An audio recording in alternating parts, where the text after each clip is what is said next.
Bonjour, je vais donc conclure ma série de réflexions sur la femme et la pensée par une pensée sur une identité qui aujourd'hui est une identité en pleine mutation grâce à la conscience du non intentionnel et de l'héritage non intentionnel que nous avons reçu historiquement en Occident. Et en effet, si l'on enseigne en philosophie que la raison peut vaincre la barbarie, l'on omet le fait que les génocides ont été rationnellement pensés et que l'homme peut penser, animé par la haine de l'autre homme, par la jalousie, par le ressentiment, par la peur, par la honte. Donc on ne peut nier l'interaction de la pensée avec le désir inconscient et qui va se révéler non intentionnellement. Et philosopher, comme son nom l'indique, suppose une amitié. L'amitié est une attitude intentionnelle qui va de pair avec la pensée. Or, peut-on n'avoir que des amis? Peut-on n'être pas d'accord en toute amitié? L'amitié entre hommes et femmes, sans être marquée par l'attirance ou le rejet pulsionnel, est-elle possible? L'amitié entre femmes est-elle possible? Parce que diviser pour régner, les femmes ont tendance à, très souvent, je dis pas toutes les femmes, fort heureusement, mais à se mesurer les unes contre les autres. Alors, comment en enseignant la réflexion, on peut enseigner en même temps l'amitié dans un monde où la compétition est sans merci, où les pulsions nous travaillent non intentionnellement et où l'autre est l'adversaire qu'il faut éliminer ou séduire pour atteindre la victoire. Toutefois, s'efforcer de transmettre une pensée amicale qui accueille la différence pour mieux la comprendre, qui s'interdit la violence mais non le plaisir de la découverte et du partage de la connaissance, de cette pomme qui serait finalement savoureuse et que l'on serait libre de goûter, est-ce que ce ne serait pas un chemin possible dans la direction de la conciliation transculturelle des deux univers si éloignés dont nous avons hérité? La présence de l'amitié permettrait un partage plus serein des connaissances et notamment l'inclusion des femmes dans le terrain de la pensée, sans que celles-ci aient à refouler leur vulnérabilité ou à se sentir coupables et mauvaises dès le départ au vu des fautes commises par toutes celles qui ont voulu concilier principe du plaisir et principe de réalité. Finalement, ma question est, est-ce qu'on ne pourrait pas prendre du plaisir à occuper la réalité et à vivre la réalité? Et en effet, la connaissance peut être un espace où l'on prend du plaisir ensemble, un lieu de reconnaissance également et de prise de parole publique dans le domaine de la philosophie. Et cela, c'est un exercice de liberté, car c'est l'exercice du débat d'idées. Je suis certaine que Descartes adorait penser. Donc, dans le domaine de la pensée, quelle est cette identité en mutation à laquelle je me réfère? D'abord, une identité complexe.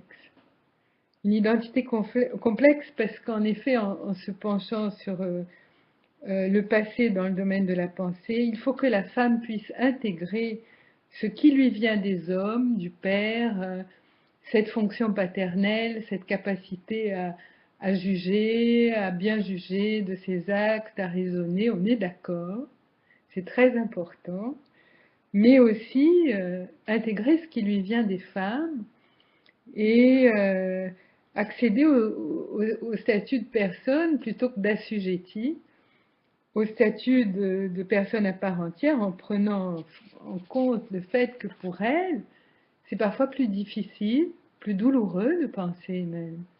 car elle a été confinée au statut d'objet pendant des siècles, et que cette identité où elle accède à l'égalité ne doit pas gommer les sombres temps où ses semblables étaient considérés comme inférieurs à l'homme, et le sont encore dans bien des sociétés et dans la sphère religieuse euh, de nombreux pays. Donc il lui faut tisser une identité complexe où elle compose grâce à la raison avec ses émotions, parfois difficiles, non intentionnelles, sans les refouler, car elles ont une histoire et remettent à un passé où elles n'avaient pas de place. Le Père, Dieu, le mari, décidait, et ce jusqu'en 1948, 1948, pas 1800, donc il y a moins d'un siècle.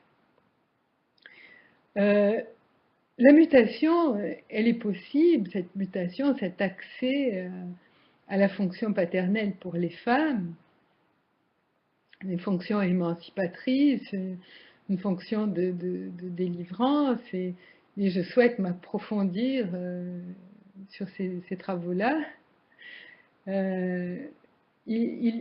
Tout ça est possible parce que nous avons une plasticité humaine. Et ici, je m'inspire des travaux du chercheur Mark William de Bono sur la plasticité de l'esprit.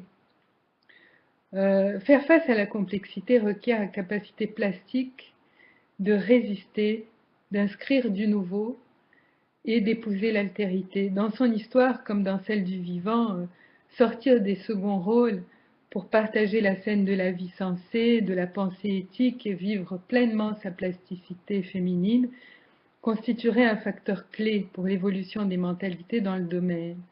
La pensée humaine est plastique. Au plus haut degré, elle est androgyne, selon Mark William de Bono, donc ubiquitaire, totipotente et n'est pas fixée en première intention. Donc au cœur de l'expérience vécue et de la conscience révélée, elle évolue, tisse des nouveaux réseaux en permanence. Nous sommes certes très marqués par les représentations du féminin et du masculin, mais ces représentations peuvent bouger, on peut faire bouger les lignes. Elles ne sont pas fixes, enfermantes et fatales. Il y a un ailleurs, un lendemain pour l'homme et pour la femme dans le domaine de la philosophie qui reste à tracer, et l'identité féminine en ce sens est une identité en mutation. Ce mouvement a été amorcé par des femmes comme Hannah Arendt. Ce sont très beaux livres que je recommande à celles qui commencent la philosophie, qui est son dernier ouvrage, La vie de l'esprit. Simone de Beauvoir, Simone Weil, L'absurde et la grâce, mais il reste un mouvement naissant et requiert une constance, allons, je vais dire chevalière pour reprendre la métaphore du Graal, pour que ce Graal puisse enfin circuler entre nous, autrement dit que le dialogue qui cherche la vérité puisse être un dialogue où les hommes et les femmes prennent part à part entière. Et un dialogue où l'éternel féminin puisse sa force et la répandre dans tout ce qui fait la grandeur de la plasticité humaine, souhaite Mark William de Bono. Donc, cette identité en mutation serait une identité inclusive, tierce. Philosopher requiert entre autres un mouvement de pensée dialectique où l'on dépasse les contraires pour trouver entre deux positions qui s'affrontent une tierce voie, peut-être potentiellement cachée, qu'il faut mettre à jour. C'est l'objet de la tiercéité et de la transdisciplinarité. Je rends ici hommage à Basarab Nicolescu, académicien roumain et auteur du manifeste de la transdisciplinarité aux éditions du Rocher. L'identité féminine nécessite cette capacité donc de dépasser les oppositions binaires, d'être inclusive, d'aller au-delà de sujet-objet, actif-passif, nocturne, diurne, bien, mal, raison, folie, la femme ayant eu les attributs objet, passif, nocturne, folie, pour intégrer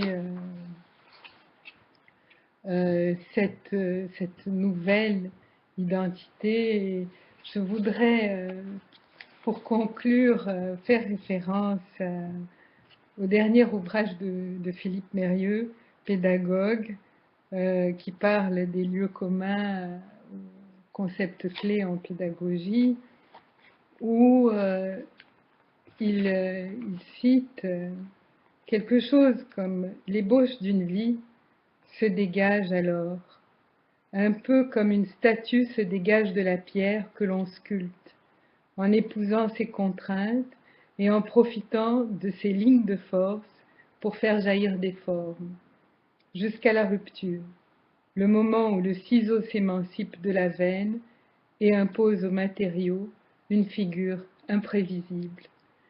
Et ainsi, je vais conclure cette petite série de réflexions sur la femme et la pensée, et en vous remettant à mes travaux récents sur la fonction paternelle, qui sont publiés à la revue Plastir.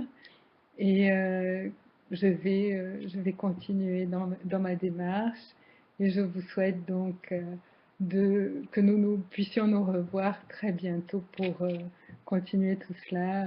Je suis bien consciente que nous sommes au tout début d'un long et intéressant débat. Merci donc et à bientôt.